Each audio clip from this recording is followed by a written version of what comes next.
योगयोगयोगेश्वराय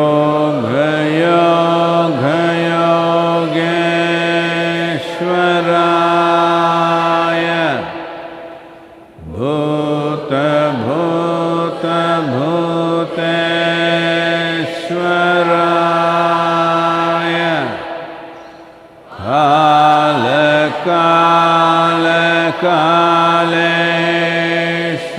कालकालकालेश्वराय Shiv Shiv सर्वेश्वराय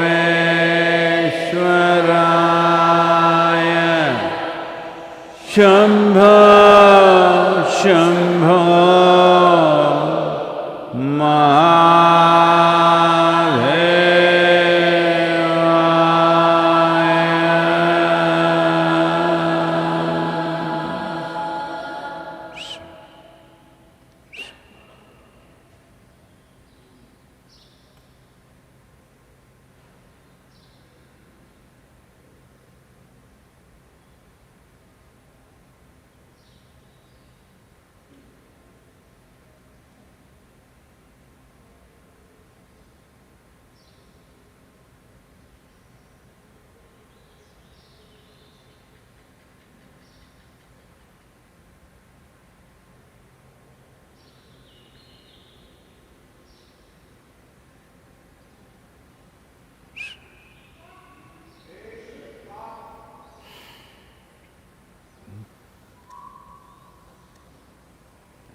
Guru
వస్తావట్టిదే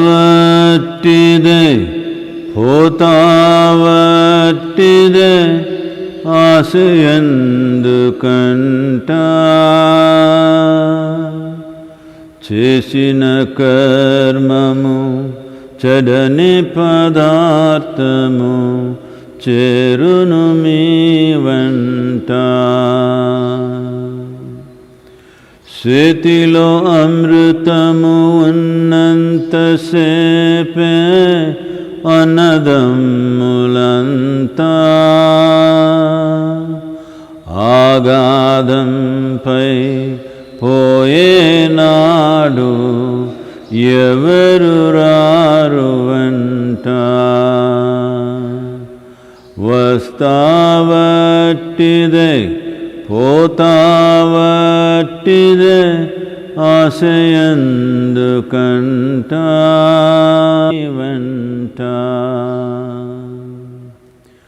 పంచభూతముల తోలుబొమ్మతో ప్రపంచమాయనట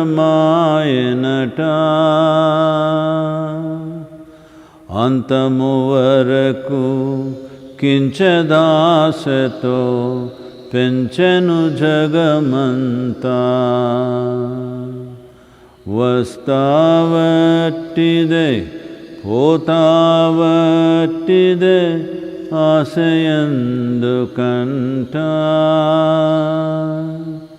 చేసిన కర్మము చెడని పదార్థము చేరును మీ వెంట చేరును మీ వెంట.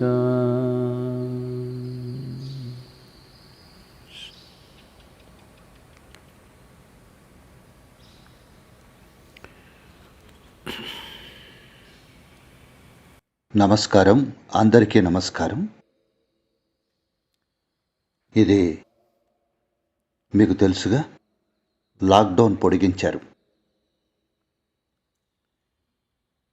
దీని అర్థం ఏమిటంటే, మనం లాక్డౌన్ను చేయవలసినంత కట్టుదిట్టంగా చేయలేదని. అందుకే ఈ పొడిగింపు. లేదంటే ప్రపంచం అంతా సహకరించినట్లయితే ప్రతి ఒక్కరికి 14 రోజుల లాక్డౌన్ సరిపోయేది. కానీ అందరూ అది చేస్తున్నప్పుడు ఎవరో ఒకళ్ళుంటారు ఇష్టం వచ్చినట్టు తిరుగుతూ. వీళ్ళు ఎంత నిర్బంధ స్థితిలో స్వేచ్ఛగా ఉన్నారో అందరికీ చూపించాలి అనుకుంటారు. వాళ్ళు ఏదో ఒక పని చేస్తారు. ఈ కొద్ది మంది వల్ల లాక్డౌన్ చేయడం, మళ్ళీ పరిస్థితిని అంచనా వేయడం, మళ్ళీ లాక్డౌన్ చేయడం, మళ్ళీ లాక్డౌన్ చేయడం చేస్తున్నారు. అందరూ ఒక్కసారిగా కట్టుబడితే 14 రోజుల్లో అయిపోయేది. సరే, మనకు ఇంకా పరిణామక్రమానికి సంబంధించిన సమస్యలున్నాయి. ప్రాణులుగా ఉండడం దగ్గర నుంచి మనుషులుగా అయ్యేందుకు మనం ఇంకా ఆ దిశగా కృషి చేస్తూనే ఉన్నాం. అందువల్ల మరొక లాక్డౌన్. నాకు తెలిసి ప్రజల్లో ఎంతో అశాంతి ఉంది. కొంతమందికి ఆర్థికపరమైన ఒత్తిడి ఉంది. మరికొంతమందికి ఊరికే బుర్రలో ఒత్తిడి ఉంటుంది. రకరకాల ప్రజలు రకరకాల ఒత్తిళ్లతో ఉంటారు. అందుకని సహజంగానే ప్రజల్లో ఒక స్థాయిలో అశాంతి ఉంటుంది.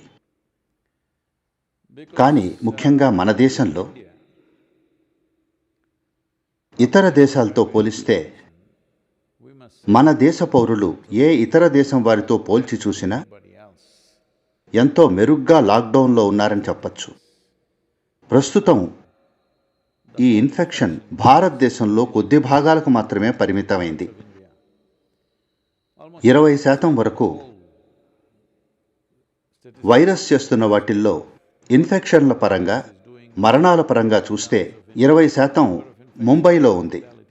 20% is just in Mumbai. Mumbai, Ahmedabad, Delhi ఈ మూడింటిని కలిపితే 60% ఉంది. కొద్ది జిల్లాలు బహుశా 14, 15 అనుకుంటా. ఆ ప్రాంతాల్లోనే 85% ఉంది. దేశంలో మిగతా ప్రాంతాలు చాలా వరకు దీని నుండి బయటపడ్డాయి. అంటే అక్కడి వారు లాక్డౌన్ను బాగా నిర్వహించారని అర్థం. పోలీసులకు ధన్యవాదాలు, డాక్టర్లకు ధన్యవాదాలు. అన్నింటికీ మించి మన దేశ ప్రజలు ఈ క్రమశిక్షణను పాటించారు. దీన్ని ఈ స్థాయి జనాభాకు పెద్ద ఎత్తున పాకకుండా చూశారు. అయినప్పటికీ ప్రజలు అంతగా ఇష్టపడని నిర్ణయం ప్రభుత్వం తీసుకోవాల్సి వచ్చింది. ఇది సమాజపరంగా, రాజకీయ పరంగా, ఇంకా ఆర్థిక పరంగా ఎంతో నష్టం కలిగిస్తుంది. కానీ ఇలా ఎందుకు చేయాల్సి వచ్చిందంటే, ఇప్పుడు గనక మనం ఎక్కువగా సోకిన ఈ నగరాలను అలా వదిలేస్తే వచ్చే నెల 2 నెలల్లో ఇది దేశమంతా పాకిపోతుంది. అందుకే మళ్ళీ మనం ఈ ప్రక్రియలోకి వెళ్ళవలసి వస్తుంది. ఇది ప్రజలకు ఎంతో బాధ కలిగిస్తోంది, దేశానికి ఎంతో బాధాకరం. అయినప్పటికీ మనం ఇది చేయాల్సి వస్తుంది. అలాగే ఒక విషయాన్ని నేను మెచ్చుకోవాలి. మన దేశంలో మనం ఎప్పుడూ కంప్లైంట్ చేస్తూ ఉంటాం. ప్రభుత్వాలు ప్రజలకు దీర్ఘకాలంలో చేటు చేసినప్పటికీ కొన్ని పాపులర్ నిర్ణయాలు తీసుకుంటూ ఉంటాయి అని నిందిస్తాం. అదృష్టవశాత్తు ఈ వైరస్ విషయంలో వారు వివేకంతో కూడిన నిర్ణయాలు తీసుకుంటున్నారు.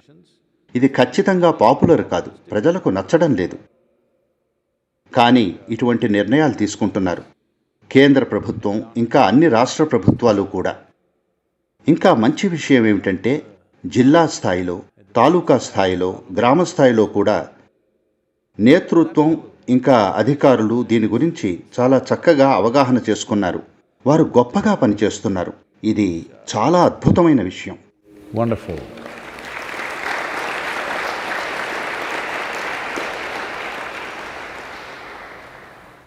గణాంకాల ప్రకారం చూస్తే మన దేశం అద్భుతంగా పనిచేసింది. మనకున్న జనాభాకు, ఇక్కడ సోకిన ఇన్ఫెక్షన్లకు, ఇంకా జరుగుతున్న మరణాల సంఖ్యను పోల్చి చూస్తే మనం అత్యద్భుతంగా పనిచేశాం. మనం ఈ విధంగానే ఉండాలి. అందుకోసమే మళ్ళీ లాక్డౌన్. ఇక ఎంతో మంది కన్న కలలు మే 4వ తారీఖున పార్టీలు చేసుకోవాలని అనుకున్నవన్నీ మాయమయ్యాయి. మీరు 17 లేదా 18వ తారీఖునైనా సరే మీరు అలా పార్టీలు చేసుకోవడం గురించి ఆలోచించకూడదు. కావాలంటే మీ చేతులతో మీరే చప్పట్లు కొట్టవచ్చు. ఇది మంచి వేడుకే. ఇలా ఇలా ఇలా ఇలా ఇలా ఎలా కావాలంటే అలా చేయండి. మీరు ఇలా చేయొచ్చు. కానీ మీరు ఎప్పుడూ చేసుకునే విధమైన వేడుకలు కాదు. పార్టీలు చేసుకోవడం, వాటేసుకోవడం, ముద్దులు పెట్టుకోవడం ఇవన్నీ చేయకూడదు. కొద్ది కాలం పాటు ఆపాలి. For some time. కొంతకాలం పాటు ఆపాలి అంటున్నాను. బహుశా 6 నెలలు లేదా 9 నెలలు లేదంటే 24 నెలలు. మీ జీవితాంతం అవన్నీ చేశారు. కొద్ది కాలం ఆపితే ఏమైంది? ఇవన్నీ మీ తల్లో మీరు నిర్మించుకునేవి. ఏదో తప్పుగా జరుగుతోంది అనుకుంటున్నారు. ఏదీ తప్పుగా జరగడం లేదు. మీరు ఆరోగ్యంగా ఉంటారు, మీరు బాగుంటారు. ఆధ్యాత్మిక సాధన కూడా స్థిరపడుతుంది. మీరు ప్రజల నుండి కొద్దిగా దూరంగా ఉంటే మంచిది. ఆధ్యాత్మిక సాధకులకు ఇది చాలా మంచి విషయం. కొద్దిగా దూరం ఉంటే మంచిది. ఎందుకంటే ఆధ్యాత్మికతలోని ఒక అంశం ఏమిటంటే మీ శక్తిని ఆర్గనైజ్ చేసుకోవడం. అది మీకు ఒక కవచంలా ఉండి మీరు ఎటు వెళ్తే అటు మీతో పాటు వచ్చేలా ఏర్పరచుకోవడం. ఇది కేవలం వైరస్ సోకుతుందా లేదా అన్న దాని గురించి కాదు. ఇది మీరు కొత్త రుణానుబంధాన్ని పోగు చేసుకోకుండా ఉండేందుకు. మీకు అవసరం లేని కర్మ పదార్థాన్ని అన్ని చోట్ల నుండి తీసుకోవలసిన పని లేదు.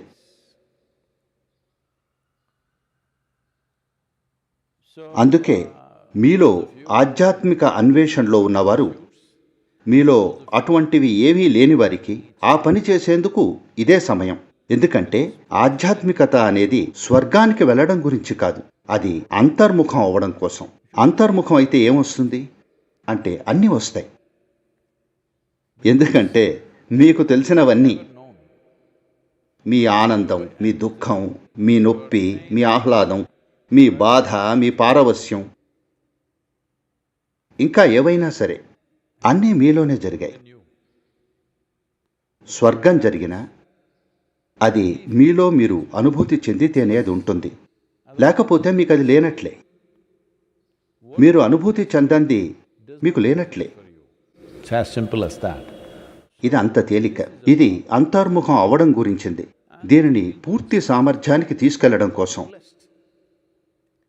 ఇది పూర్తి సామర్థ్యంతో ఉంటే నాకేమొస్తుంది? మీరు జీవించగలుగుతారు. లేదంటే ఈ శరీరంలో జీవన్మరణాలు రెండూ ఏకకాలంలో జరుగుతున్నాయి. Life and death happens at the same time. ఇది జీవిస్తున్న మరణం. మీరు ఈ జీవితాన్ని మరణంగా అనుభూతి చెందుతున్నారా లేదా జీవంగానా అన్నది మీలో జీవశక్తి ఎంత పెంపొందించబడింది అన్న దాని మీద ఆధారపడి ఉంటుంది. మీరు ఎంతవరకు జీవంగా లేదా మరణంగా అనుభూతి చెందగలరు అన్నప్పుడు దాని అర్థం ఏమిటంటే, ఒకవేళ మీరు భయంలో ఉన్నారు అంటే అది ఒక రకమైన మరణమే. ఆందోళన అనేది మరో రకమైన మరణం. ఒత్తిడి మరో రకమైన మరణం. ఎక్కువ సమయం మీరు మరణిస్తున్నారా లేదా ఎక్కువ సమయం మీరు జీవిస్తున్నారా? ఇది మీరు నిర్ణయించుకోవచ్చు. ఇక ఇంతకంటే మీకేమి ఇవ్వాలి? మీకు గోల్డ్ మెడల్ ఇవ్వాలా? సరే, మీరు కావాలంటే గోల్డ్ మెడల్ తీసుకోవచ్చు, కానీ దాన్ని మోయాల్సి ఉంటుంది. నేనేమనుకుంటున్నానంటే, మీ అందరూ ఈ లాక్డౌన్ను సమర్థవంతంగా నిర్వహిస్తే మీ అందరికీ గోల్డ్ మెడల్ ఇద్దామనుకుంటున్నాను. కాకపోతే మీరందరూ దాన్ని ఎప్పుడూ వేసుకుని ఉండాలి. Only thing is, all of you must wear it all the time. ఎందుకంటే మీకు తెలుసుగా, నాకు ఔదార్యం ఎక్కువ. ఏదో ఇలా చిన్నపాటి మెడల్ ఇవ్వను. 25 కేజీల గోల్డ్ మెడల్, స్వచ్ఛమైన బంగారం. స్వచ్ఛమైన బంగారం, కానీ ఎప్పుడూ వేసుకుని తిరగాలి. బంగారంతో ఉన్న బాధ ఏమిటో మీకు తెలుస్తుంది. నేనేం చెప్తున్నాను అంటే, మన ప్రాధాన్యతలు పూర్తిగా తప్పుదోవలో ఉన్నాయి. 3 రోజుల క్రితం నాకెవరో చెప్పారు, సద్గురు, ఈయన మనసు బంగారం అని అన్నారు. నాకు అది నచ్చదు అన్నాను. కొట్టుకుంటున్న గుండె ఉంటే బాగుంటుంది, కానీ బంగారం గుండె నాకు నచ్చదు. దాంతో ఏం చేసుకుంటాను నేను? లేదు సద్గురు, మీ మనసు కూడా బంగారం. నేను లేదు అన్నాను. ఒక బంగారం గుండెకాయ పెట్టుకుని ఒక విగ్రహంలా ఉండిపోవడం నాకు ఇష్టం లేదు. అది అసలు కొట్టుకోదు. నాకు చక్కగా కొట్టుకుంటున్న రక్తమాంసాలతో చేసిన గుండె ఇష్టం. స్థిరంగా, తేలిగ్గా ఉండాలి. I like this heart. నాకు బంగారు గుండెకాయ వద్దు. కాబట్టి మన బుర్రల్లో విషయాలు తిన్నగా లేవు. ఒక పిల్లవాడు పుడితే మన వాళ్ళందరూ అక్కడ బంగారు బంగారు అంటారు. నా బంగారు కొండ, నా బుజ్జి బంగారం. That means my goldie, my gold. అంటే మీరు బంగారు ముద్దను ప్రసవిద్దామనుకున్నారు, కానీ మీరు రక్తమాంసాల ముద్దను ప్రసవించారు. కానీ రక్తమాంసాల్లో ఉన్న మంచి విషయం ఏమిటంటే అది పెరుగుతుంది. బంగారాన్ని మీరు కరిగిస్తారు. ఎందుకంటే ఏం చేస్తారు? ఒకవేళ మీరు ఒక బంగారు శిశువుని ప్రసవిస్తే ఏం చేస్తారు? ఎవరో కాళ్ళు చేతులు విరిచి దాన్ని కరిగిస్తారు. అంతా ఒక్కసారిగా కరిగించలేకపోవచ్చు. దాన్ని ముక్కలు ముక్కలుగా చేస్తారు. ఒకసారి ఇలా జరిగింది.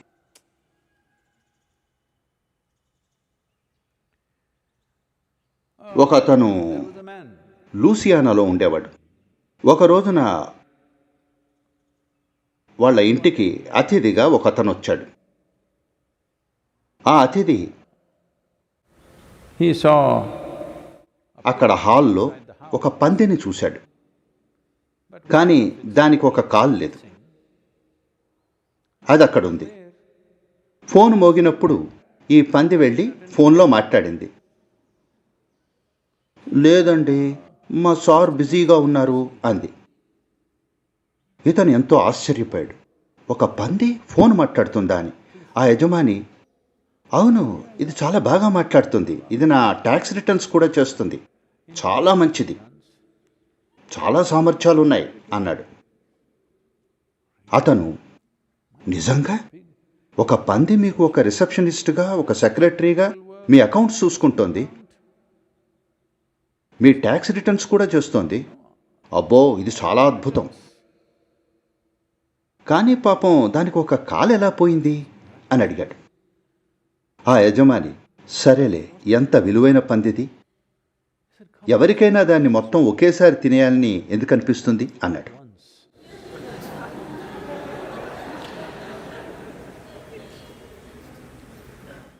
అందుకనే మీకు ఈ అలవాటు ఉంది.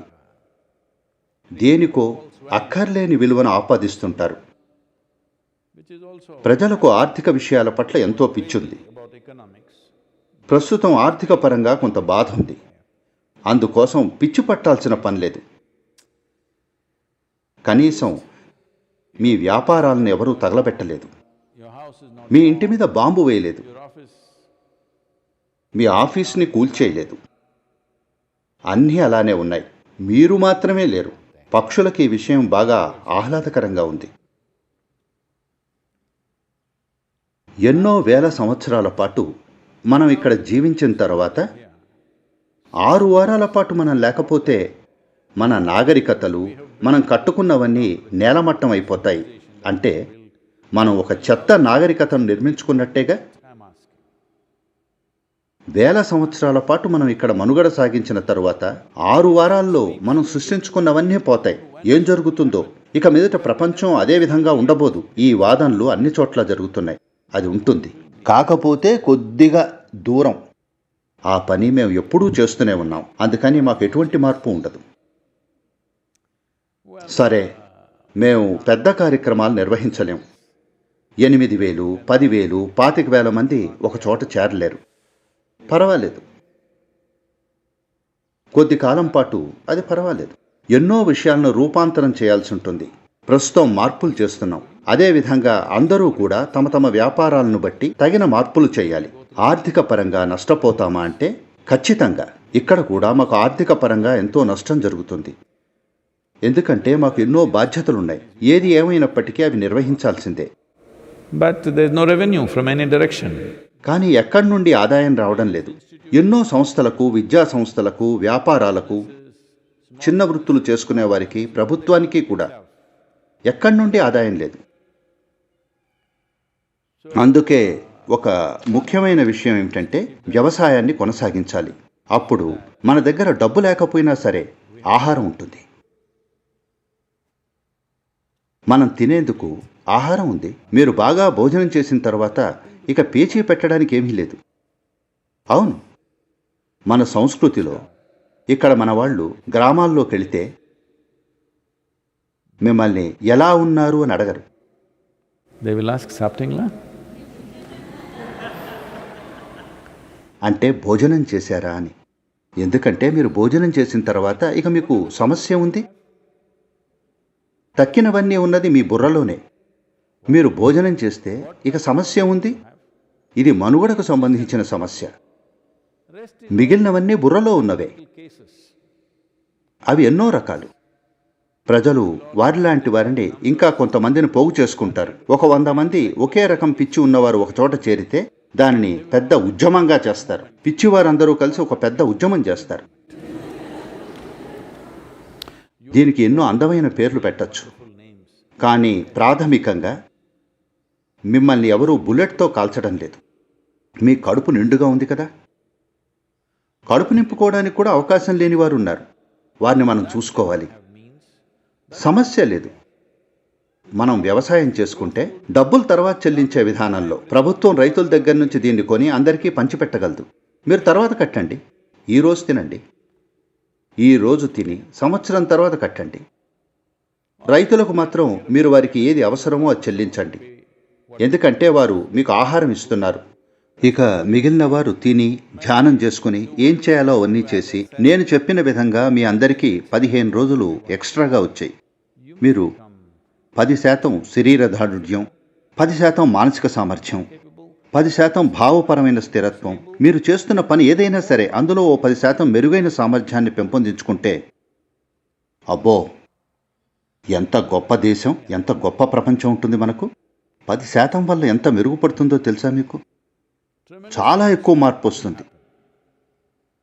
అందుకని పేచీ పెట్టాల్సిన అవసరం లేదు. ఈ సమయాన్ని, ఈ 15 రోజుల కాలాన్ని ఈసారి దీన్ని చాలా బాగా నిర్వహించాలి. సమస్య ఏమిటంటే దీన్ని ఎవరు చేయాలి?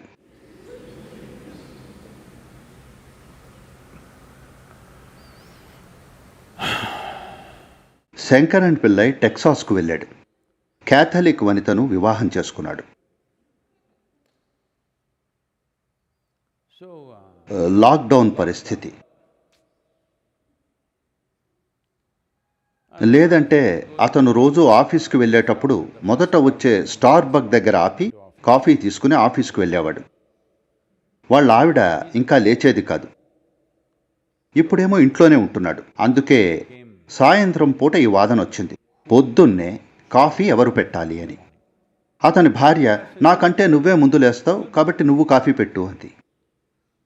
శంకరన్ పిల్లై, లేదు లేదు, మా సాంప్రదాయంలో ఉదయం ఆడవారే మొట్టమొదటి స్టవ్ వెలిగించాలి, మగవాళ్ళు చేయకూడదు, ఇది సంప్రదాయం అన్నాడు. A man should not do it. This is the tradition. ఆమె, నాకు ఏ సంప్రదాయం లేదు, నువ్వు ముందర లేస్తావు, అందుకని నువ్వే కాఫీ పెట్టు అంది. వాళ్ళిద్దరూ వాదులోడుకోవడం మొదలెట్టారు. అప్పుడు ఆమె ఇలా అంది, సరే నీకో విషయం చెప్తాను, ఇది నా అభిప్రాయం మాత్రమే కాదు, బైబిల్లో కూడా ఏం చెప్పారంటే నువ్వే చేయాలని చెప్పారు. ఇదంతా సుత్తి, బైబిల్లో ఎక్కడుంది నేను కాఫీ కాయాలని? నేనది నమ్మను, నాకు చూపించు అన్నాడు. ఆమె బైబిల్ తీసుకొచ్చి అందులో ఎన్నో పేజీల్లో పైన హీబ్రూ అనే పదాన్ని చూపించింది.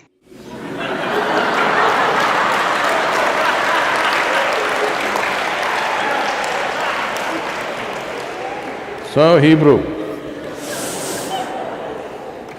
ఇప్పుడు లాక్డౌన్ పనిచేసేలా ఎవరు చేయాలి అంటే ప్రధానమంత్రి చేయాలా, ముఖ్యమంత్రి చేయాలా, స్థానికంగా ఉండే పోలీసులు చేయాలా? లేదు లేదు, మీరు నేను చేయాలి. ఇక ముందు మరో లాక్డౌన్ అవసరం లేని విధంగా మనం ఉండాలి. ఇది అంత బాగా చేయాలి.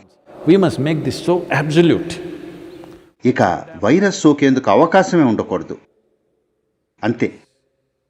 మనకు ఎటువంటి ఇబ్బందులున్నా సరే వైరస్ ఒకరి నుండి ఒకరికి సోకకుండా మనం చూడాలి. మనం దీన్ని ఖచ్చితంగా చేయగలిగితే ఇక అది పోతుంది. ఎప్పుడూ మనం మనుషులు అలా చేయలేరు అనుకుంటున్నాం. ఒకసారి అలా చేయగలమని చేసి చూపిద్దాం. మనం కనుక చేస్తే మన పనుల్లోకి ఎంత త్వరగా వీలైతే అంత త్వరగా వెళ్ళొచ్చు. మనం పోగొట్టుకున్నవన్నీ తిరిగి సంపాదించుకోవచ్చు. దీన్ని జీవించడానికి అనువైన ప్రదేశంగా చేసుకోవచ్చు. అన్నింటికీ మించి ఈ ఒక్క పని చేస్తే మన జీవితాలు మారతాయి. మనం జీవిస్తున్న విధానం మారుతుంది. మనం కనుక లాక్డౌన్ను సమర్థవంతంగా నిర్వహిస్తే, ప్రతి పౌరుడు కూడా సంపూర్ణంగా నిర్వహిస్తే అది సాధ్యమే. మీకు వైరస్ ఉంటే నాకు రాకూడదు, నాకు వస్తే ఇక మరొకరికి రాకుండా ఉండాలి. లాక్డౌన్ అంటే ఇంతే. లాక్డౌన్ అంటే మీరు నోరు మూసుకుని ఉండక్కర్లేదు, మీరు మాట్లాడచ్చు. హలో, మీరు యోగా సెంటర్కి వస్తే మేము నోరు కూడా మూసేయండి అంటాం. లాక్డౌన్లో నోరు మూసుకోవాల్సిన పని లేదు. మీకు కావలసిన అన్ని కబుర్లు చెప్పుకోవచ్చు. మీ దగ్గర ఫోన్ ఉండనే ఉంది. వైరస్ ఫోన్ ద్వారా సోకదు అన్న గ్యారంటీ ఉంది. Only thing is, మీకు వస్తే నాకు రాకూడదు, ఒకవేళ నాకుంటే ఇక మరెవరికీ దాన్ని అంటించకూడదు, అంతే. లాక్డౌన్ అంటే ఇంతే. అదేదో గొప్ప విషయం జరుగుతోంది అనుకోకండి. దాని అర్థం ఇంతే. ఆ వైరస్కు మీ ద్వారా వాహకం దొరకకూడదు, అంతే. మనలో అందరం ఈ బాధ్యతను పరిపూర్ణంగా చేపడితే అది అయిపోతుంది. 15 రోజులు. ఎవరికైనా సరే, చిన్న ఉద్యోగాలు చేస్తున్న వారికి కూడా 15 రోజులకు సరిపడే ఆహారం ఉంటుంది. రేషన్ ఇస్తున్నారు. ఎవరికైనా తినడానికి నిజంగా లేకపోతే ఎంతోమంది మాతో సహా సహాయపడుతున్నారు. ఎంతోమంది ఎంతో పెద్ద స్థాయిలో సహాయపడుతున్నారు. దేశవ్యాప్తంగా ఆహారం అందిస్తున్నారు. అందుకనే 21వ శతాబ్దంలో నిజంగా ఎవరూ ఆకలితో ఉండాల్సిన పని లేదు.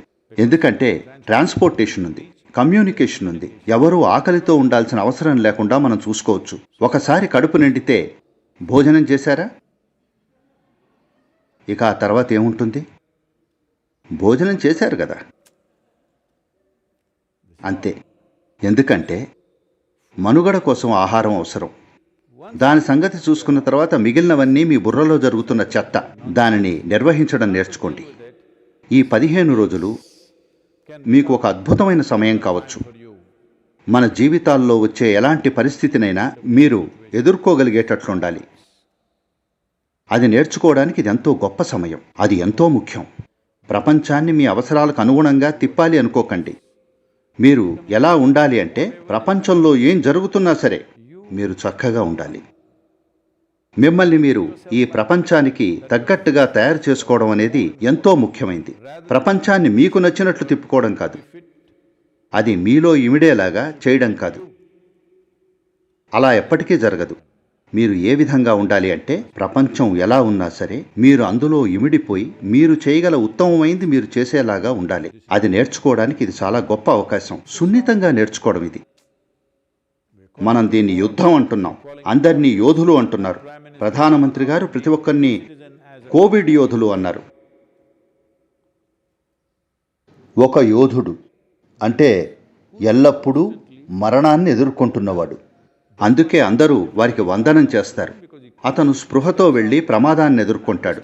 ఏ క్షణాన్నైనా అతను మరణించవచ్చు. యుద్ధం అంటే అదే. ఒకవేళ అది హిందీ సినిమాల్లో లాగా లేదా ఇతర సినిమాల్లో లాగా ఒక యుద్ధం చేసి అందరినీ చంపేసి చివర్లో అందరూ లేచి నడిచి వెళ్ళిపోయేటట్లుంటే యుద్ధం గొప్ప విషయమే. సమస్య ఏమిటంటే ప్రజలు జీవితాన్ని కోల్పోతారు. ఇదే ఘోరమైన విషయం. అందుకని ఇక్కడ ఒక యుద్ధం ఉంది. ఎవరూ మిమ్మల్ని షూట్ చేయడం లేదు. మీ ఇల్లు ధ్వంసం అవ్వదు. ఏమీ జరగదు.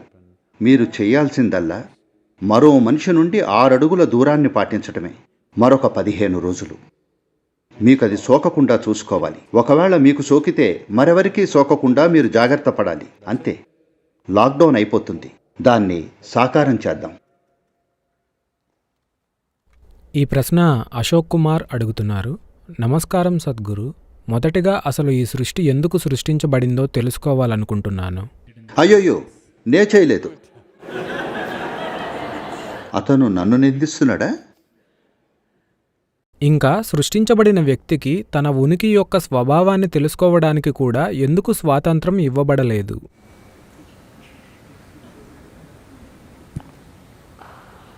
సృష్టించబడినవాడు.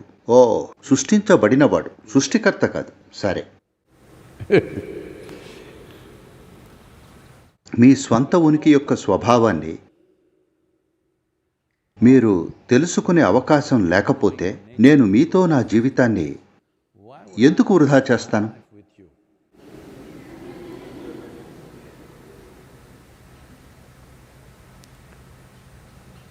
అలాంటి అవకాశం లేకపోతే ప్రయోజనం ఏమిటి?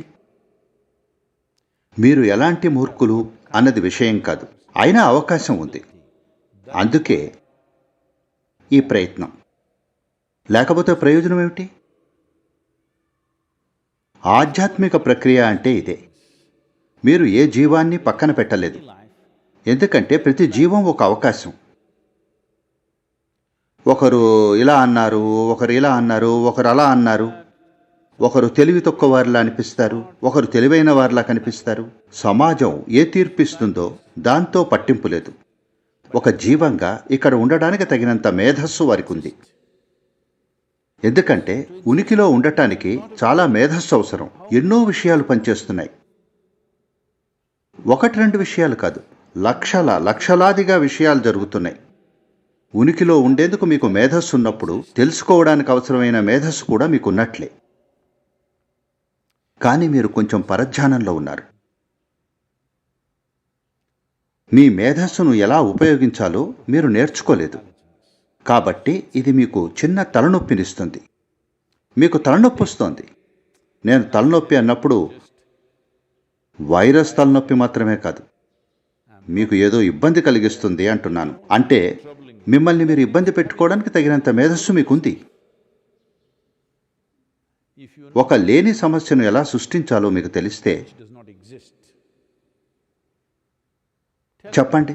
ఏదో సృష్టించడానికి శ్రమ ఇంకా ఎక్కువ తెలివి అవసరం అవుతుందా? లేక దేన్ని సృష్టించకుండా ఉండడానికా? నిస్సందేహంగా ఏదో ఒకటి సృష్టి చేయడంలోనే శ్రమ అవసరం.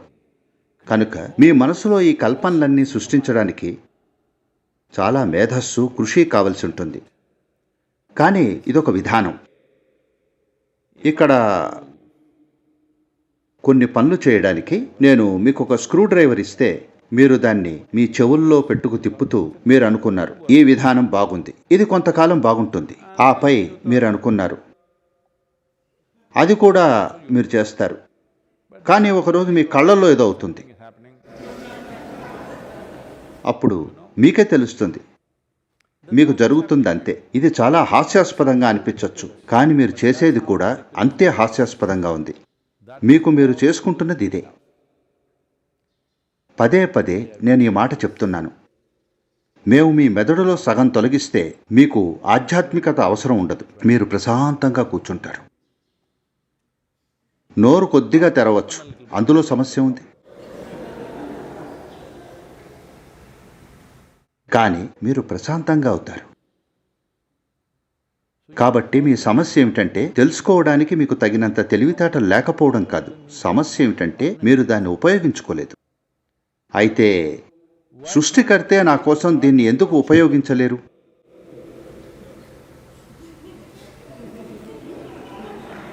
How is this? మేము మీకు గుర్రాన్ని ఇచ్చాం, ఇంకా దానిపై స్వారీ చేసేందుకు మేము మీకు 2 కాళ్ళు ఇచ్చాం. లేదు లేదు, మీరు నా కోసం స్వారీ ఎందుకు చేయలేరు? అదేమిటి? మీరు పుట్టకుండా అలా ఉండగలిగితే సృష్టికర్త ప్రతిదీ చూసుకుంటాడు. మీరు ఇక్కడ లేకపోతే సృష్టి యొక్క మూలం ప్రతిదీ చూసుకుంటుంది. మీరు ఇక్కడ ఉన్నందున మీకు పోషించాల్సిన పాత్ర ఇవ్వబడింది. ఒక చిన్న చీమ కూడా, ఈ చీమ ఒక సమస్య. ఇప్పుడు కొంతమంది నేను చెప్పిన చీమ ఇంకా మానవుడి ఉదాహరణ గురించి వ్యాఖ్యానిస్తున్నారు. ఎందుకంటే ఉదాహరణలన్నీ అక్షరాలా తీసుకునే వ్యక్తులు కొంతమంది ఉన్నారు. నేను ఒక చీమ ఇంకా ఏనుగు అని చెబితే అతను ఏం మాట్లాడుతున్నాడు? ఒక చీమకు ఇంకా ఏనుగుకు ఏమిటి సంబంధం? అవి ఒకే జాతి కాదు. అతను ఏం మాట్లాడుతున్నాడు? నేను అవి 2 పెళ్లి చేసుకున్నాయని అనలేదు.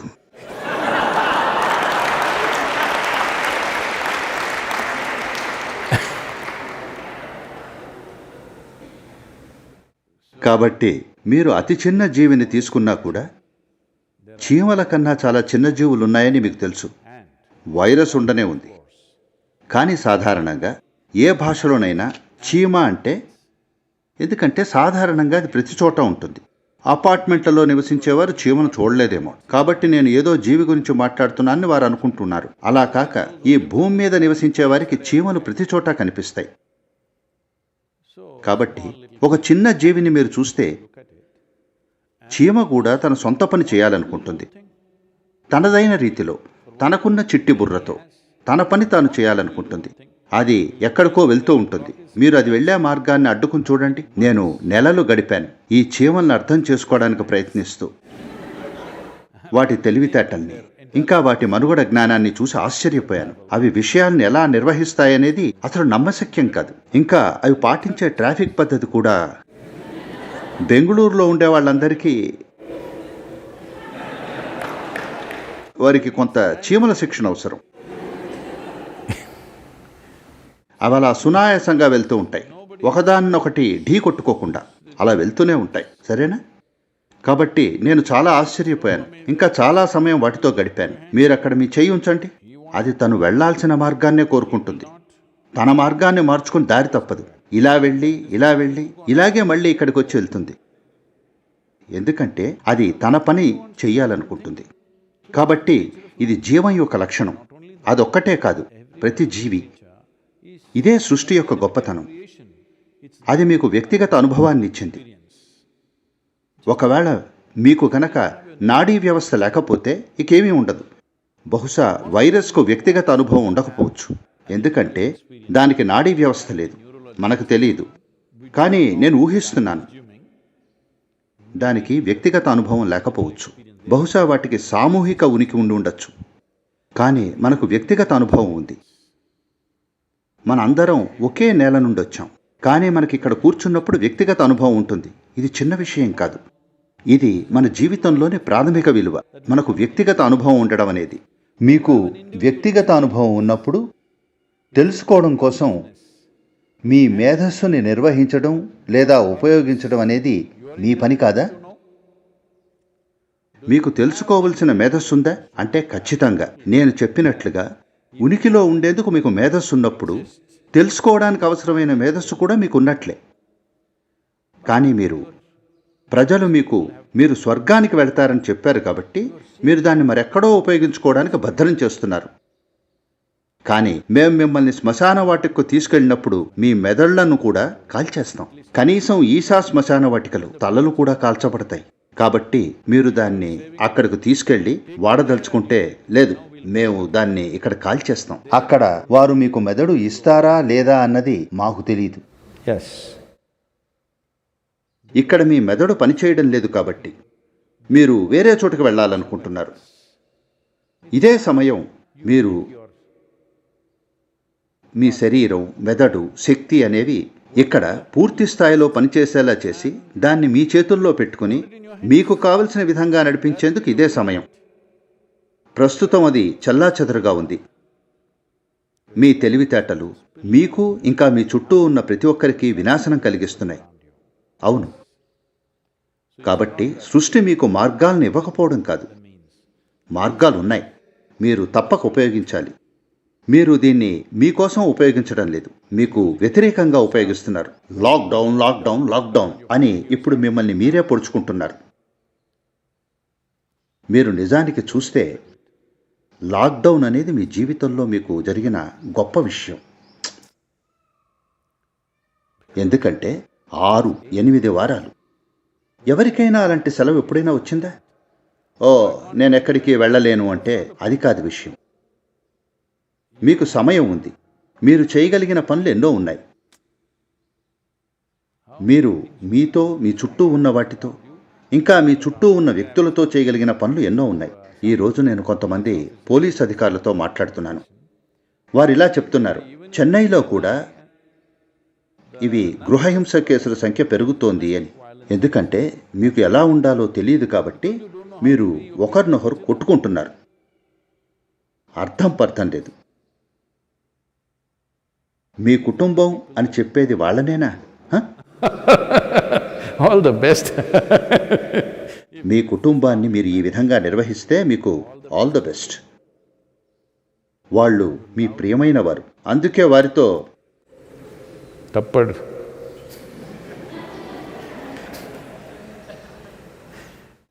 మీరు వారిని కొడుతున్నారు. వాళ్ళు మీ ప్రియమైన వారా? అప్పుడు దోమ కూడా మీ కుటుంబమే అయి ఉండాలి. అందుకే మీరు వాటిని టక్ అని కొడుతూ ఉంటారు. ఇదే సమయం మిమ్మల్ని మీరు చక్కదిద్దుకునేందుకు. మీకు 15-16 రోజులు చాలా సమయం వచ్చింది. దయచేసి మీకు మరేమీ తెలియకపోతే కనీసం ఇన్నర్ ఇంజనీరింగ్ ఆన్లైన్ చేయండి. కనీసం మీ ఆలోచనను, భావాలను నిర్వహించడం నేర్చుకోండి. మీ శక్తిని నిర్వహించటం మీకు కొంచెం ఎక్కువ సమయం పట్టొచ్చు. కనీసం మీ ఆలోచనను, భావాలను మీకు కావలసిన విధంగా నిర్వహించుకోండి. మీరు దీన్ని చేయకపోతే మీ జీవితం విలువైనదిగా ఉంటుందని మీరు ఎలా అనుకుంటారు? మీరు గొప్పగా భావించే ఒకే ఒక్కటి ఏమిటంటే మీకు బంగారు పతకం ఉంది. నేను ఈ రోజు మీకు ఇవ్వబోతున్నాను. మీ బంగారు పతకం వేరొకరి దానికంటే ఒక 500 గ్రాముల బరువు ఎక్కువ ఉంటుంది. మీకు ఇతరుల కన్నా 500 గ్రాముల ఎక్కువ బంగారం వచ్చింది. అప్పుడు మీరు గర్వంగా అనుభూతి చెందుతారు. దురదృష్టవశాత్తు ఇలాంటి వక్రబుద్ధిని పెంపొందించారు. మీ తెలివితేటల్ని ఎలా నిర్వహించుకోవాలో మీరు నేర్చుకోవాల్సిన సమయం ఇది. అలాగే ప్రతి ఒక్కరూ ఎలా జీవించాలో తెలుసుకోవడానికి తగినంత మేధస్సును కలిగి ఉంటారు.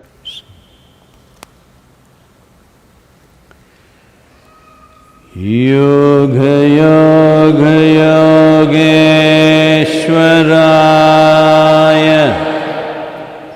భూత భూత భూతేశ్వరాయ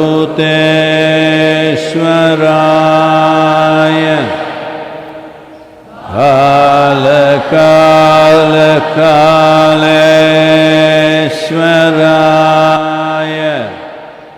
శివ శివ